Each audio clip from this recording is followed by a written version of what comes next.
এরপরে প্রশ্ন, ফেরেশতা জিন ও সবকিছু সৃষ্টির পূর্বে আল্লাহ কি করতেন এবং কোথায় ছিলেন?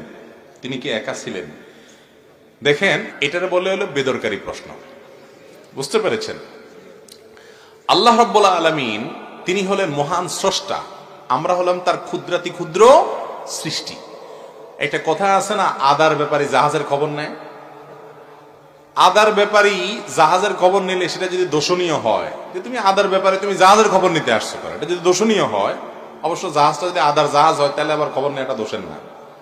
তো যাই হোক, এটা যদি দোষণীয় হয় তাহলে আপনি সৃষ্টি হয়ে আল্লাহ রাব্বুল আলামিন আমাদের সৃষ্টির আগে কি করতেন, কি করেছেন, এইটা আপনার খোঁজ খবর যদি কোরআন হাদিসে কোনো বিবরণ থাকতো, এটা কথা, আমার জানা আমাদের কোনো বিবরণ নাই, তাহলে সেক্ষেত্রে এই সম্পর্কে আপনি জানার বা বোঝার কি? আমরা অনেক সময় আল্লাহ রাব্বুল আলামিনকে আমাদের মতো মনে করি, আমাদের জায়গায় রেখে আমরা কল্পনা করি।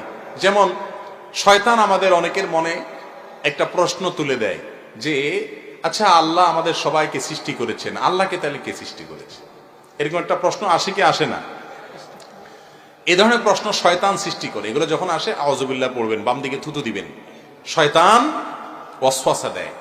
এই প্রশ্ন যে করে, সে প্রশ্নটাই একটা ফাসেদ, একটা ভুল প্রশ্ন করে। কিভাবে ভুল প্রশ্ন করে?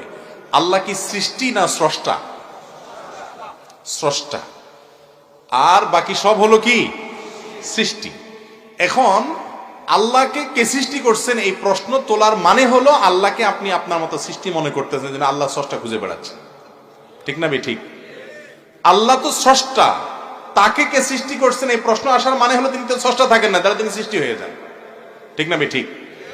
তো এই ধরনের ফালতু প্রশ্ন অনেক সময় শয়তান আমাদের মাথায় দেয়। এগুলো অনেক সময় আমাদের ঈমান হারা করার জন্য করে। বিশেষ করে আখিরি জামানাতে শয়তান এই জাতীয় ফিতনাগুলো অনেক বেশি হয়। এই জন্য আল্লাহর কাছে পানা চাইতে হবে, এবং এই জাতীয় প্রশ্ন মনে আসলে সাথে সাথে শয়তান থেকে আল্লাহর কাছে পানা চাইবেন। এবং অলৌকিক বিষয় হলো, আপনি যখনই আল্লাহর কাছে পানা চাইবেন অর্থ বুঝে, আউযু বিল্লাহি মিনাশ শাইতানির রাজিম, আল্লাহ আমি বুঝতে পেরেছি আমার বাসায় চোর ঢুকেছে, শয়তান আমার ঈমান হরণ করতে এসেছে, আমি আপনার কাছে পানা চাই। দোয়া করবেন, আউযু বিল্লাহি মিনাশ শাইতানির রাজিম পড়বেন, দেখবেন সাথে সাথে আপনার অন্তরের মধ্যে প্রশান্তি অনুভব করছেন, এবং ওই বিতাড়িত শয়তান থেকে মুক্তির কারণে আপনার মধ্যে ফ্রেশনেস আসছে, আস্থা এবং আত্মবিশ্বাস আসছে, কুমন্ত্রণা দূর হয়ে গেছে ইনশাআল্লাহ।